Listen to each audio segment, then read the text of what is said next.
Hello everyone, তোমরা সবাই কেমন আছো? আশা করি ভালো আছো। তো আজকে বাড়িতে বানাবো চিকেন। তো এখানে সব কিছু কেটে নিয়েছি, আলুটাও কেটে নিয়েছি। তো একদিকে ভাত বসিয়েও দিয়েছি, আর এখানে চিকেনটাকে ধুয়ে নিয়েছি। তো এইগুলো করব চিকেন পকোড়া। তার জন্য এখানে এর মধ্যে দিয়ে দিয়েছি আদা বাটা, রসুন বাটা, লঙ্কা গুঁড়ো, হলুদ গুঁড়ো, জিরে গুঁড়ো, নুন আর একটু সর্ষের তেল। তো ঘরে আর কিছু ছিল না, তার জন্য এগুলোই দিয়েছি।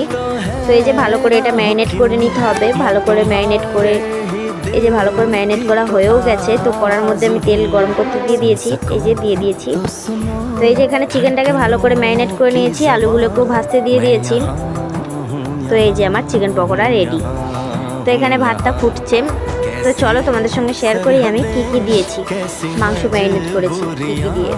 তো লঙ্কা গুঁড়ো, হলুদ গুঁড়ো, জিরে গুঁড়ো, নুন, হলুদ এগুলোই দিয়েছি, আর একটু সর্ষের তেল দিয়েছি, আর একটু কাঁচা পেঁয়াজ দিয়েছি। তার মধ্যে এবার লেবুর রস দিলাম, লেবুর রসও দিয়েছি ওর মধ্যে, মাংসর মধ্যে। তো পকোড়ার মধ্যেও একটু লেবুর রস দিলাম, দিয়ে এই যে আমার বরের কাছে নিয়ে যাচ্ছি। তো এই যে আমার বর গেম খেলছিল, দেখেনি যে আমি ক্যামেরাটা নিয়ে গেছি, যে ও বলবে। এমনি মুখেই বললো যে ভালো হয়েছে, তাছাড়া আর কিছু বললো না, রিয়াকশান দিল না কোনো। তো যখন দেখলো আমি ক্যামেরাটা নিয়ে এসেছি, তখন বললো যে না ভালোই হয়েছে। আর সত্যি ভালোই হয়েছে। আমিও খেয়েছিলাম মাংসের পকোড়াগুলো, সত্যিই খুব সুন্দর হয়েছে। তো চলো এবার তোমাদের সঙ্গে শেয়ার করি আমি মাংস কীভাবে রান্না করব। তো প্রথমে এই যে কড়াতে তেল দিয়ে দিয়েছি, তার মধ্যে গোটা জিরে দিয়ে দিলাম।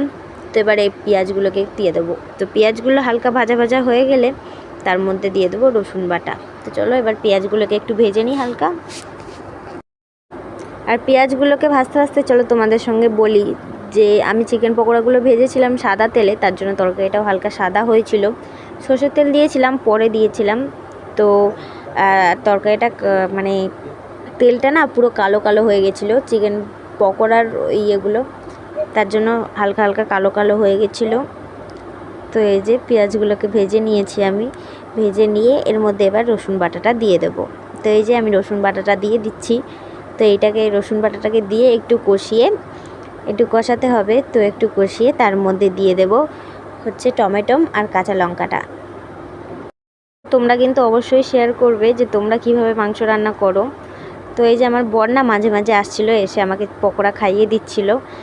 তো এই যে আমি এগুলো দিয়ে দেবো এবার।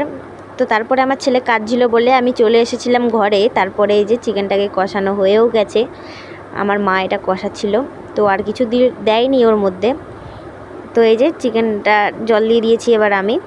এই যে দেখো সাদা সাদা হয়েছে, কারণ ওই সাদা তেলে করেছিলাম বলে। তো তোমরা কে কে সাদা তেলের তরকারি খাও অবশ্যই কমেন্ট করে জানিও। তো এই দেখো আমার ছেলে এসেছে, এখানে কাঁদছিল বলে ওকে নিয়ে এসছে।